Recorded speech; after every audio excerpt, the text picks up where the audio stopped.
Hey, everybody, and welcome to another episode of Superpower Quest. And then this will also probably publish to the Marketing Superpowers podcast as well.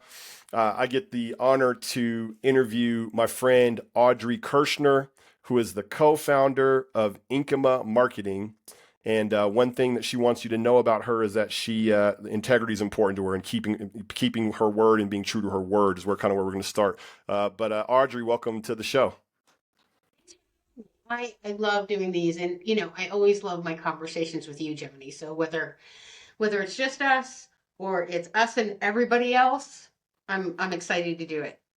We have great conversations. We both have big dreams, big aspirations, and a lot of values in common. So, um, speaking of values, that's I asked you what's the most important thing for people to know about you, and it's that you keep your word.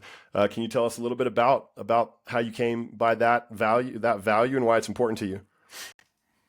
So this is one I've had almost my whole life. Kind of like when you're in high school and you say, "Oh yeah, I'm going to do that," or and then you don't do it, and then you got that one person that calls you out. Oh, Yeah, that feeling that you get, like, yeah, I said I was going to do that and I didn't, and now I have to look you in the eye again.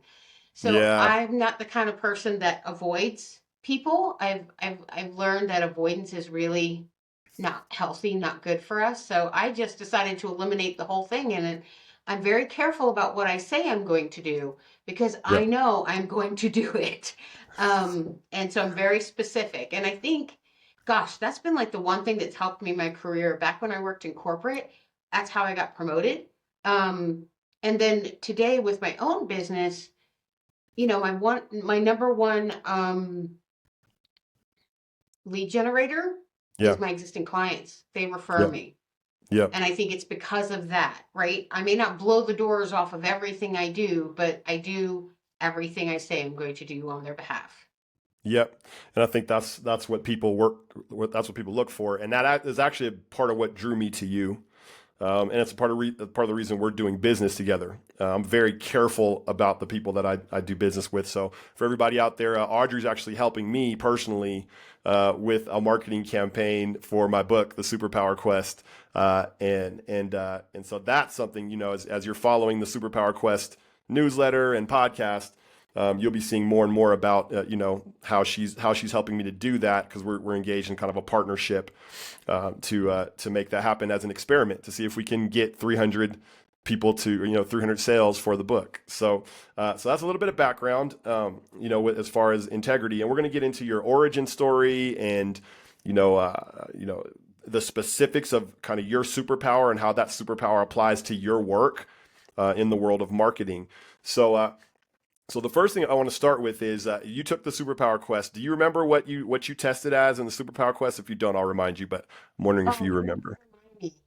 I Okay, know I took it and we talked about it, and then of course, a million life other things happens. have happened since then. Yeah, yeah, yeah, yeah. So you tested as an achiever organizer Right. with a core drive of progress, uh, Sounds like me. forward It motion. was it was spot on. I have to tell you that. Spot on. Yeah, Like when you look at that stuff, that's me. yeah.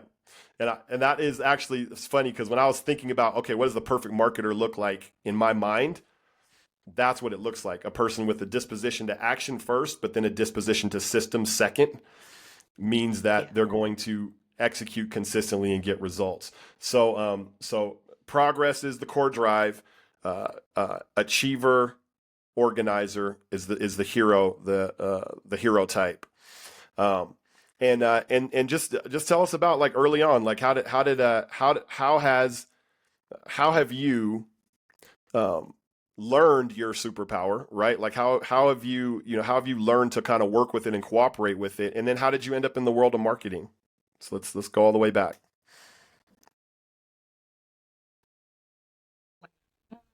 So Big I think question. I've always been an achiever, Yeah. and I didn't know it at first.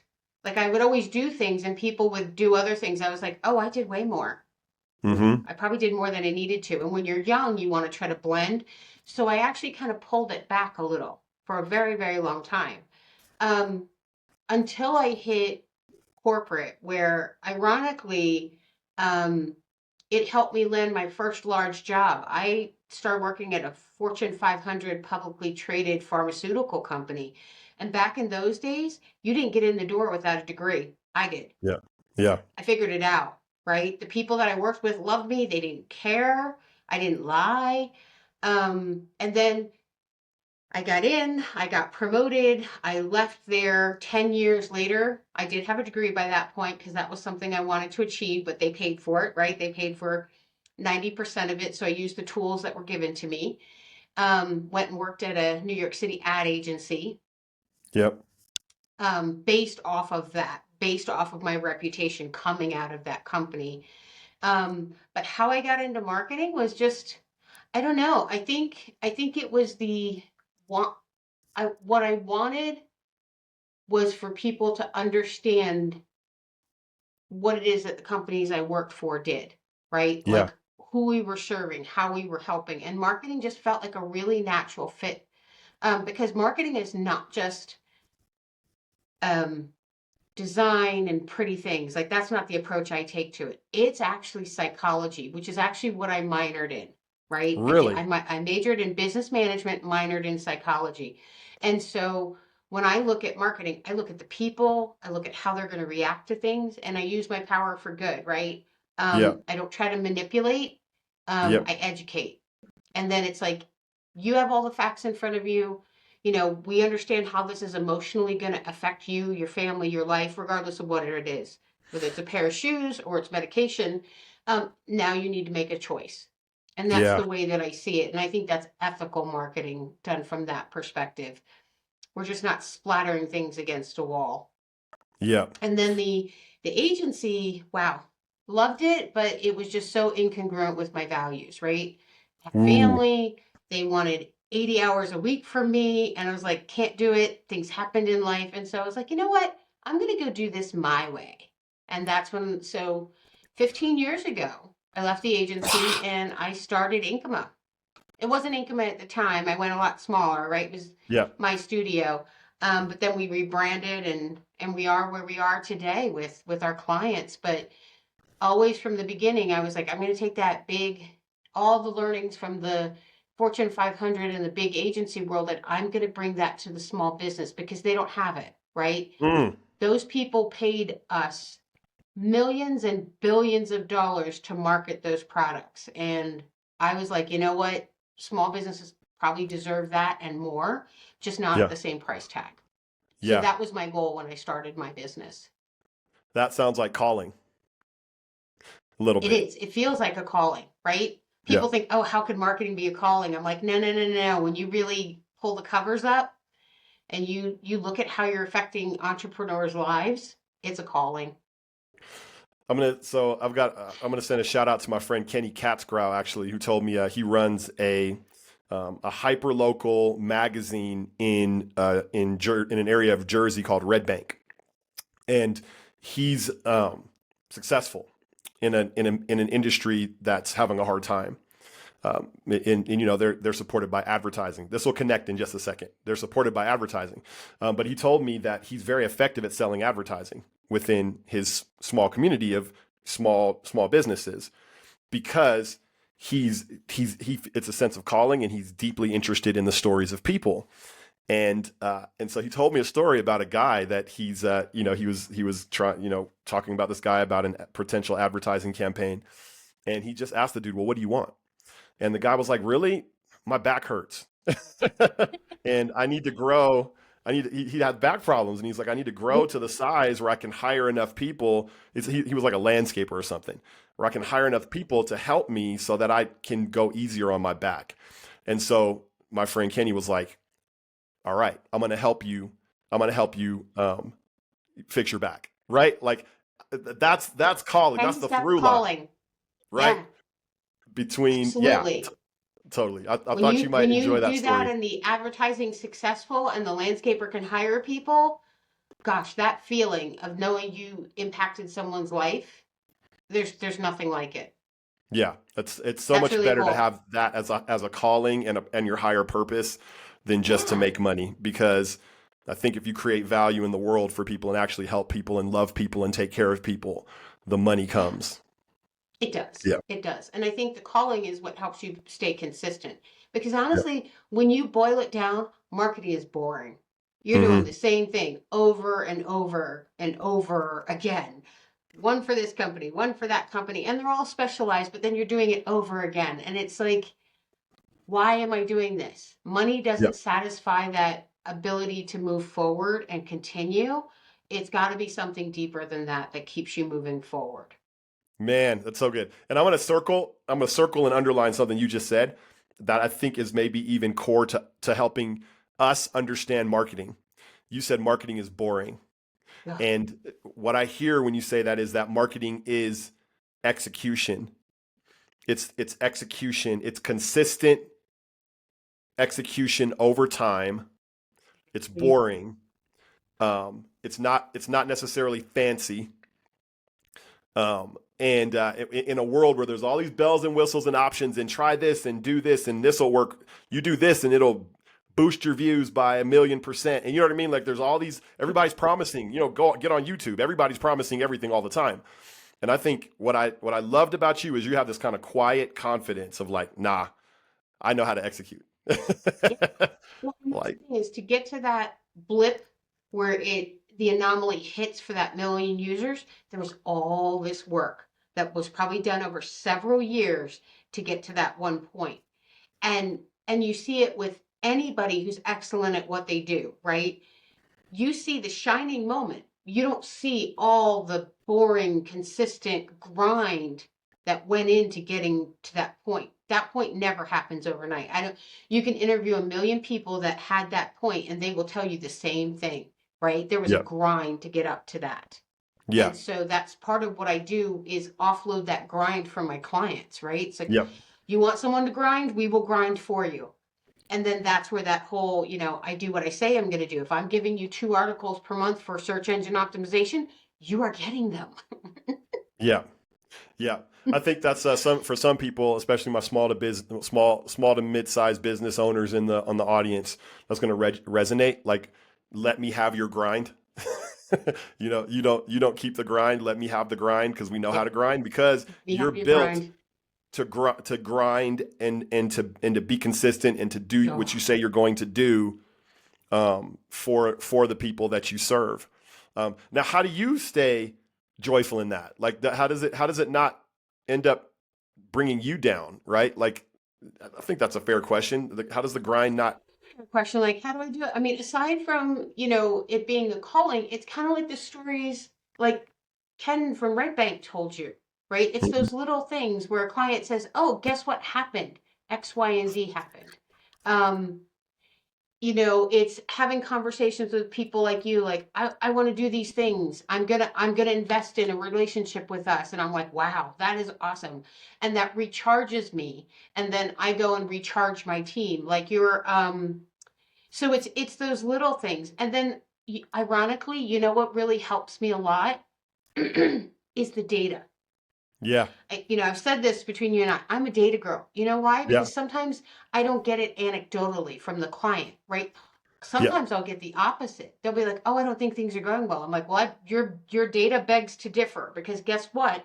Your SEO was up 30% over last month." And then they look at stuff and they go, "Oh, maybe it's not so bad," right? So there's perception, there's feeling. They could feel like things aren't great because maybe their dog threw up on the carpet, but that doesn't change their data, right? Their yeah, data is their data. And so all of my existing clients, I look at all of their data. Sometimes I combine the data to see trends across things. Like, I did that during COVID and I did that during the first quarter of this year because the election skewed data and I wanted to see what it was going to do to it. yeah, And then when I see good trends or I think seeing things trending, then I get excited. I'm like, oh, I can't wait to share this data with them, right? They had a 60% open rate and their industry average is 15%. We kicked butt, you know? yeah. Um, and then they get excited because I'm excited because I've interpreted the data on their behalf. So I would Yes. say it's those anecdotal stories, but then it's the data that really keeps me going. Yep. That's so good. Yeah. So So I'm going to take us back a little bit. So this, like I said, we're bouncing back and forth between kind of superpower quest questions and then the marketing superpowers, which is more the marketing side of things. But I want to go back to something you said in your story. You said you always knew you were an achiever, but there was a time in your life when you kind of dialed it back because you didn't want to be noticed necessarily or stick out from other people. Um, and so I think that's a pretty common theme for people. I think it's pretty common. Like I've felt that in my own personality. I'm on 10. I mean, you've met me. I'm on 10. I'm I'm 10 on the enthusiasm scale. Like I love to connect with people. And there are times that the voice in my head says, "You're too much, Johnny. You're too extra." Right? Like, gosh, bro, like you're gonna, because some people don't love it. Some people Right. don't love it. 95% of people love it. 5% of people don't love it because they're like, "Where do you stay?" Stay. Um, how do you? I think a lot of people listening have a superpower and have a special gift, but they feel that same voice that's saying, you're too much. Like, dial it back. Why you got to try to surpass other people in this, or whatever it is. Can you describe kind of how you dealt with and overcame that voice? I think it's two things. One, you stop trying to please other people. And two, you surround yourself with other people that want to be just like you, right? Like, I've never had a conversation with you where I felt like I had to dial it back because I was with someone who was like minded, right? Yep. And so I think that's the key. Because if you surround yourself with people that are okay with being mediocre or think that that's all they can achieve, a lot of times when they're telling you to dial it back is they want you to be more like them so they can feel good about themselves. And I'm not Yeah. about making someone feel good about themselves at my own um, detriment, right? Yeah. Yeah. Because when I actually just do the work, I achieve, I do the things, and I'm proud of it. I'm like, holy Yeah. crap, I did that. And other people are like, well, I didn't do that. I'm like, well, you could, because if I can do it, you can do it. Sure. It's a choice, right? Sure.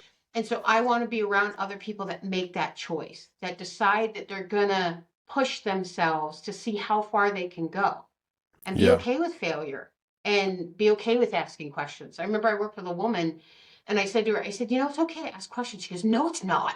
And she like berated me. And I was like, okay, I'm still going to ask questions. You go off and be ignorant. Right. Yeah. And then I backed away from her a lot. Right. I didn't hang Yeah. out and have coffee with her. I didn't go to lunch. I was like, I don't need someone putting that into my head that I shouldn't be asking questions because I Yeah. love asking questions. A lot of times you get such amazing answers, right? Yeah. And you Yeah. learn so much. So yeah, yeah, surround yourself Yeah. with other people that are okay with you being extra and want to be extra as well. That's so good. Yeah, there's a meme that goes around, LinkedIn and the internet, and it's that you are I think the average of the five people you hang out with the most, something like Yeah, that. And I think there's a truth in that statement. there is. Erwin McManus, one of the books behind me is Mind Shift, and he talks about that in Mind Shift, that if you actually are going to uh, opt out of mediocrity, right? Yeah, There might be some people in your sphere that really would rather hinder you than support you you want to in go that back down decision. to their level versus rise to your level. I thought the meme you were going to share was the one with the woman's voice that says, "Am I extra or are you just basic?" That's a good one. I Oh love that. I man. was like, oh, I'm extra Yeah. and you're basic. I'm leaving. Yeah. Yeah. Oh, so good. Yeah, man. I love that. And it's true. It really does. I think there's, so much of my calling is really to try to help people figure out the lever that they can pull that's theirs to pull, right? Like their Yeah. special lever that, when they pull that lever, really interesting things start to happen. And so for me, it's connection. For me, it's this particular way that I'm wired to really connect with people quickly and understand people, make them feel safe so that they can reveal their true self, helping people name that and come into the inheritance of it, and then connecting those people with other people, um, because I've taken the time to listen, to understand both parties really deeply. That when I put them together, it tends to be a good fit. Everybody's got something like that, you know. But one of the things hindering you from pushing into it is that voice that's saying, "Oh, that's extra. You're going to be extra." Well, it is extra by nature. There's an area where you're extraordinary, right? Absolutely.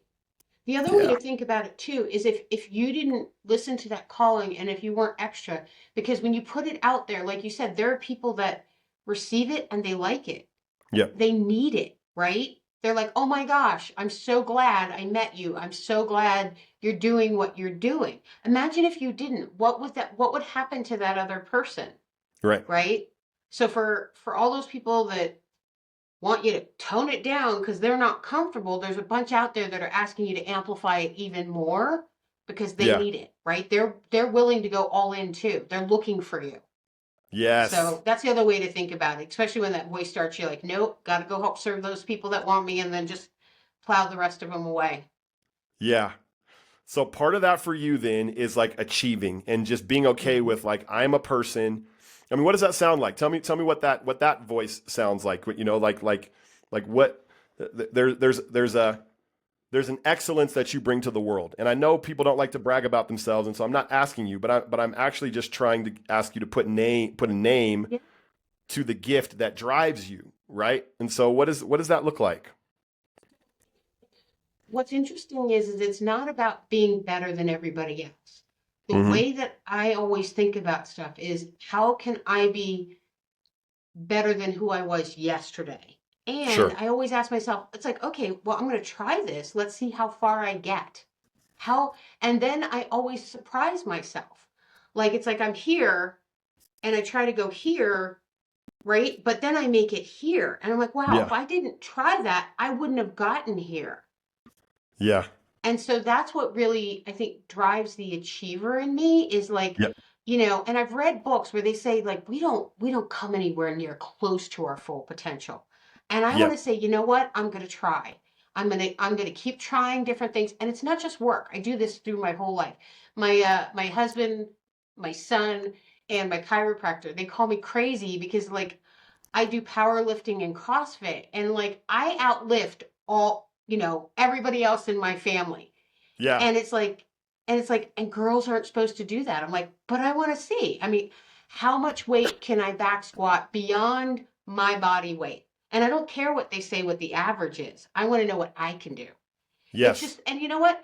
I'm not going to make any money off that. I'm not going to win any awards, but it's a personal achievement and that flows into the rest of your life. Because I'm like, well, what that was really hard. And they're asking me to take this on, which doesn't feel as hard. So I'm going to give it a try. And lo and Yep. behold, their success. That's why when you and I talked about yours, I'm like, okay, haven't promoted a published book before, but I'm going to give it a try and I'm going to see how well I do.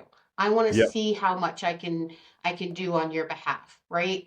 Yep. And so that's what it is. It's not about being better than other people. That's more egotistical, and those people aren't achievers. Like if they take your test, they probably don't come out as achievers. They come out as something else. Yep. But I think true achievers are really just looking to see how far they can take themselves. Yep. Yeah, that's very cool. I have a daughter, my youngest daughter, and she loves it when you tell her she can't do something. She absolutely loves it. Like Girl after my own to the heart. point where she tries to get me to say that she can't. Like she's like about to jump off the couch to the other couch and she's like, "Dad, you think I can do this?" And what she wants me to say is no. Hmm. She wants me to say no so that she can do it and prove that she can, right? Right. Um, and I wonder if it's something like that, right? Like there, I've noticed this with achievers. You seem to get a certain kind of a high from uh, surpassing expectations, from achieving what felt impossible, right? Like is that accurate?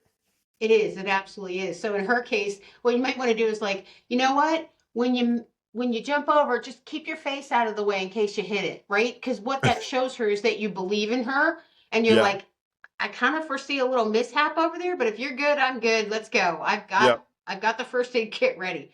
I think that's Yep. how my dad was with me, ironically, Johnny. It was like, Really? when I would say, yeah, when I say I wanted to do something, he's like, okay, we'll figure it out. Like he never, whereas other people were always like, oh, like why? Or they give you that look like, what are you talking about? You can't do that. Yeah. Never came out of him, right? And Yeah. I think that's what helped me be like, Yeah. okay, well, if he believes in me, then I'm going to believe in me, and let's do this, even with all the other doubters. So by you helping her, she's gonna grow up to be this amazing woman that just does things. You're like, okay. Yeah. Man, kudos to your dad. You know, like that generation of parents wasn't so great at that. You No, know? he was, Um, yeah, pretty amazing. Definitely a daddy's girl. Definitely a yeah. daddy's girl. Well, he believed in you Yeah, he did. and he invested in you and he told you, right? Because I imagine, correct me if I'm wrong, but I imagine you were different, right? You were different. Oh And yeah. I bet that was lonely to Yes, feel different. it was.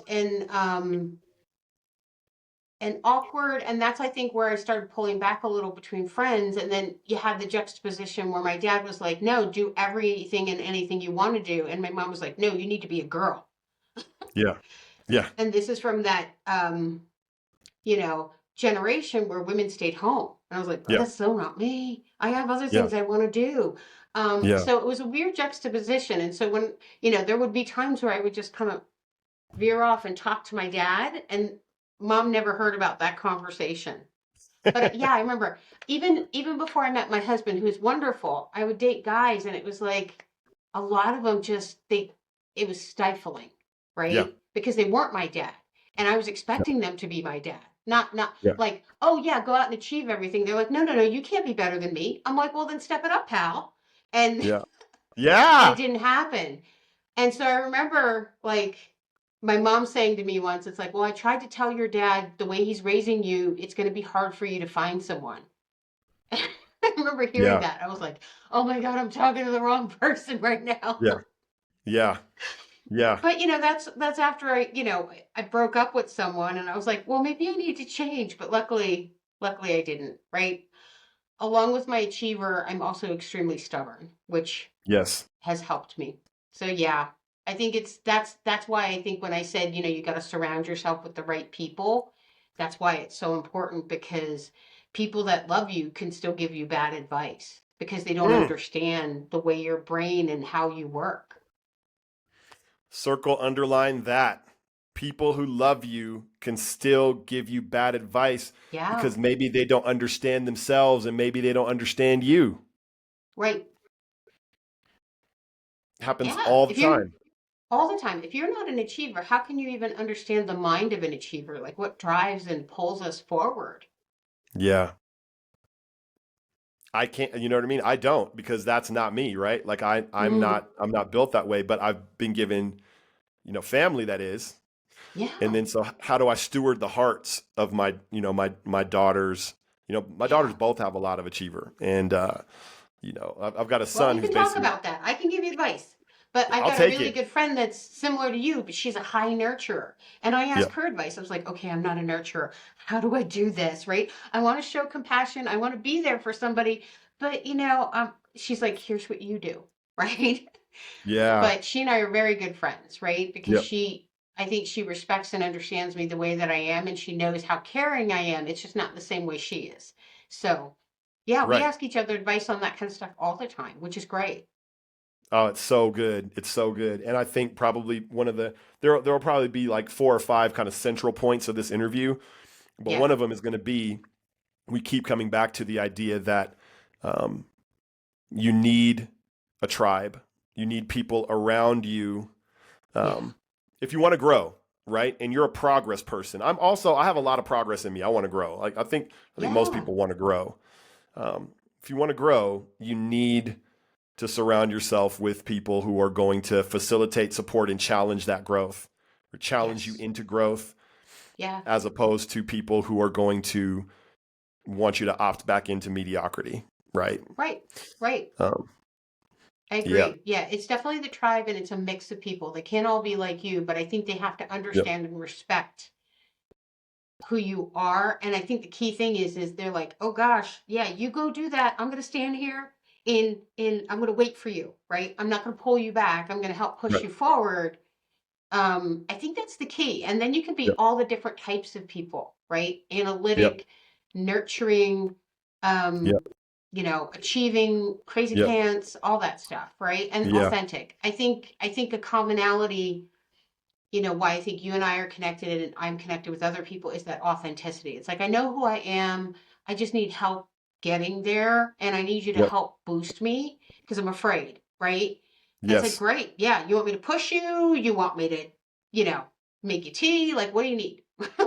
yes.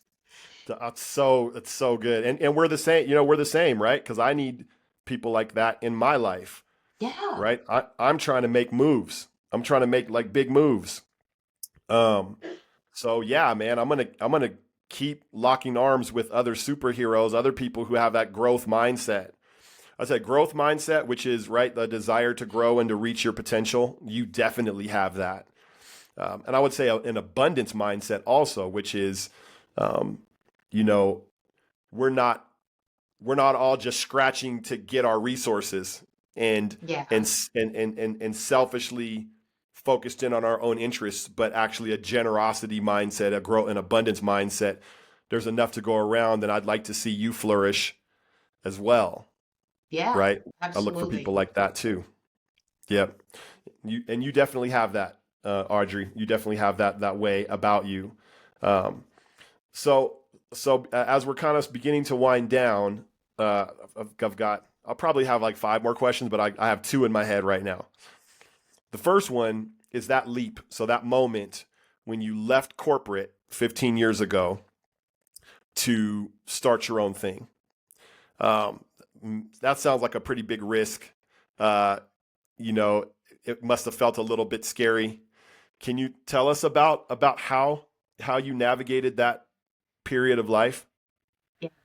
So fundamentally, we do things, big things like that for one of two reasons. We're avoiding pain or we're trying to get out of it. And so the big key turning point for me to leave was my father had passed away. And then after a funeral and that kind of stuff, I went back to work at the agency. And I had this overwhelming feeling of the fact that I wasn't contributing significantly to the world. Like the Yeah. meetings and the things we were doing and the talking about and the people running it, I was like, this doesn't matter. We're not doing anything. And it's probably just that, that paradigm shift I went through from, losing someone significant in my life, needing to have something significant else happen. And Mm. so it was so painful to stay there that I had to leave. Mm-hmm. And then so I decided to leave, and that's when I decided I need to do this in a way where it matters. I needed to do something that mattered, right? Mm-hmm. Something bigger. And that's what helped me start getting through that process and healing was actually going and working through this. And I'll tell you, the first 5 years were a hot mess. It was Yeah. a hot mess. Um, Yeah. I did small things, I did big things. I was trying to figure stuff out. Like, it wasn't like, okay, I started and I moved and it was uphill since then. No, I think those first 5 years were a big hot mess. But what kept me going was that drive to want to just make a difference. And I think part of it was to make my dad proud. Like, we had talked about before is he always supported me in anything I wanted to Mm. do. And it wasn't like he was gone, but I just didn't want him looking down and going, what the hell are you doing? Like, this doesn't look Yeah. very important, Yeah. Yeah. Um, so I worked my way through it and I figured it out. But I think the key thing is that like when I talked about grind, it's like you get to where you are now. Yeah, those first 5 years were such a hot mess. I did all Yeah. sorts of things Yeah. until I kind of remembered who I was. Yeah. Yeah. And what did you remember about who you were? I remembered that I was really good at marketing and why. Yeah.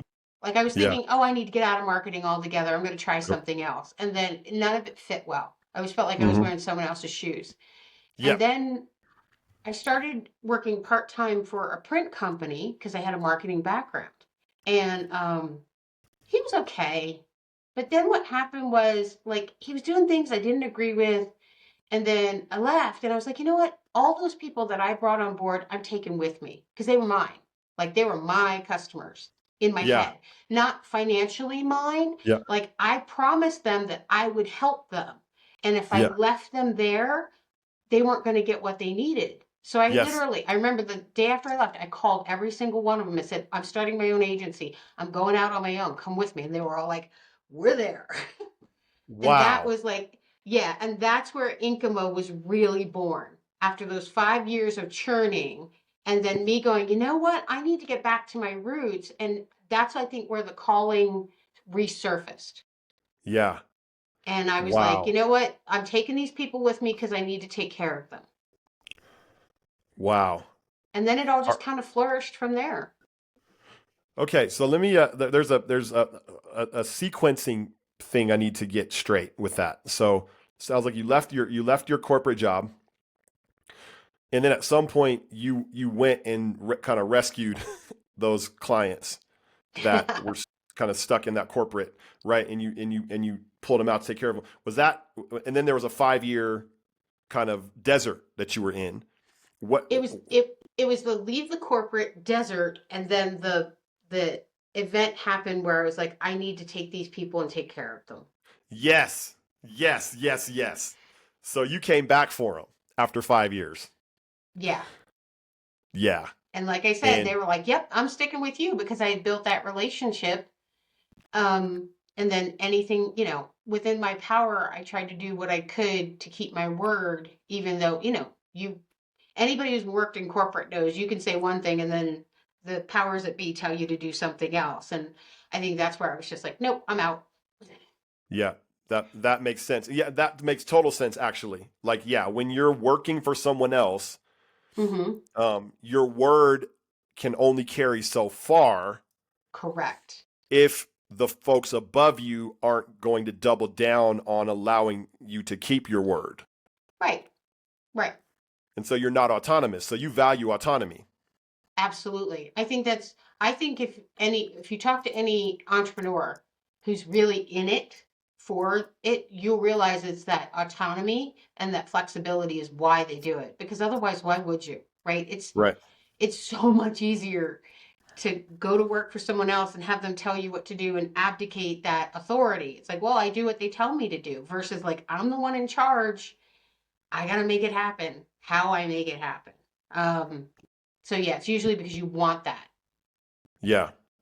Yeah. All right. So that makes sense. Wow. And now that just ended up being a treasure chest, I think, to open up to hear like, you know, this is a there's work and there's calling. Right. There's a lot of elements of calling in what you do and why you do it. Right. And so I hear the voice of your dad in there and all that he imparted and gave to you, which was special. A lot of daughters don't get that from their dad, you know. No, especially not So back in the 70s. I mean, for real, it just does not happen. So so that's there's that in there. And then there's like, I want to make it, this is what you said. You said it was too painful to be where you were after your dad passed because you wanted to contribute significantly to the world and make him proud. Right. And so, like, that's yeah, calling. That's calling. yeah, That's different than I got to make enough money for retirement. right. Right. Oh, That's different. totally different. That's, I want to make a difference in the world and the way. And then you learn through your 5 years of, Yeah. here, How there, I was going to everywhere. do it. The way I make a difference is through marketing, um, with integrity, keeping my word, being practical as regards to the data, right? Like the actual data, not your feelings, but like, let's look at the data. So taking a Yeah. very pragmatic, practical approach, and then you execute like a boss and you exceed expectations, That's right? basically it. Yeah. Yeah. You Simple. do the boring stuff. I do the boring stuff. but it's not boring to you because you're taking care of people by Yeah, bringing, yeah, it, ma- absolutely. it makes a lot of sense. And so you're full service also. So I guess for those who are on the marketing superpower side and trying to discern, in this complex world of marketing services, who do I choose? What I like about Audrey is she's full service, and so she's vision. Y'all know my vision, direction, execution funnel. Vision, big picture. Direction is the plans. Execution is the actual getting it done. Right, feet on the street. Audrey's organization is top. Is all the way vision, all the way down through execution on behalf of their Yeah, clients. Which means the thing that you told me that was music to my ears. You were like, "Nah, my clients. They first of all, your clients need to give you autonomy, right? You yeah, don't work with people that are going to try to micromanage you because you know what you're doing, right? right. 30 years experience, I think you told me. Yeah, Uh, yeah. I've done this a couple times. Let's try it my yeah, way and see if it works. yeah, yeah. But right, and then you said Johnny, your job or the client's job is to review and approve. That's That's your it. job. That's That's it. the brain power When that's you required hire of us you. on, yep, yep, because you're busy running your own business, and when you hire a marketing agency, the expectation should be they do the work and then you make sure that it's in line with what you're thinking, right? Because sometimes there's little tweaks and changes. Well, and the other thing too is you have to know what's out there on your behalf. The last thing you Yeah, want is someone coming up to you and saying, "Oh my gosh, I love that article you posted," and you're like, "What article?" Right? So it's part of, you know, because we're ghost creating on your behalf. You've heard of ghost yeah, writers who help these people write books and stuff. That's really what we're doing is we're doing all of this on behalf of a client. And so they yep, need to know what we're doing. And so, yeah, clients, their job is to review and approve and say, yeah, this is good. No, I want it this way. This is what I think is happening in the market. And then we go off and base our strategy and execution off of that. So part of what I'm helping people understand is the different funnels or I don't know if silo is the right word, but different channels. Channels is the right word. There's a lot of different channels for marketing, Yeah. and let's say there's 100 different channels, and each person needs to decide which two or three or four or five make sense for their business. So one of the things you do is this content creation, article creation, Yeah. right, like content Yeah. production Yeah. on behalf of, right? That's one of the things Correct. you do. Are there a handful of other things that are kind of like tell me the channels that delight you, right? That Oh, that you know the best and enjoy the most and use the most. so I would say the one of the things is that we're exceptional at is building websites because I've been doing it like literally way back when we went back to my origin stories. That's where I started in marketing. It wasn't Yeah, in print campaign and advertising, it was in building websites back in the 90s. And I've yeah, been doing it ever since. And I've been part of the evolution of the internet where now it's old hat. Back then that was revolutionary, right? It was yep, like, oh, the internet's not going to stay. Yeah, I think it is. Um, yeah, I and so and we build them from a perspective again. It's not about how beautiful they are. They are, but their job, right? What's the job of a website? It's get people to engage with you. And so when we build a site, it's to get people to engage with you, not just yep, to be a pretty picture. right, Wording, all that stuff, that's where that psychology piece comes in. And then what I realized very quickly too is that a lot of designers will make the pretty website, but then nobody can find it because they didn't do SEO because it felt like it was too technical. And so right, we're really good at both of those, right? The SEO piece to get people to find you, as well as the site that once they're there, we do our very best to get them to take action. If they're ready, it's all sitting right in front of them. Um, yep, and so I think that's where a lot of the content and the other things come in. But yeah, well, those I would say are our big things. And then our newest thing, new being 2.5 years old now, is artificial intelligence, generative AI.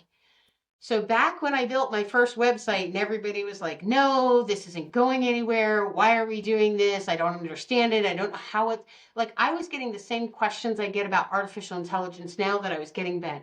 How is the internet going to help my business? We all know how that works now. And in 10 yes, and 15 years, we're going to know how that works with generative AI. I yep, want to help this next generation of technology become old school like internet is today, right? I did it yeah, once. I want to do it again because I love it. It fascinates me. I like being on that cutting edge of bringing business into that next forefront. And right Yep. now, that's artificial intelligence. Yep. Very cool. All right, so that I think that makes sense. I might have some more questions for you, and we're going to do an article on this and all that to kind of show people your particular character, your story, and then your expertise and your superpower. But it's been great.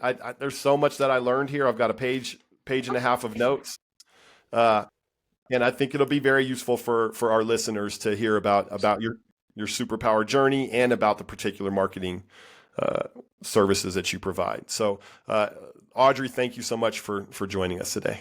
For having me. As usual, amazing conversation with you.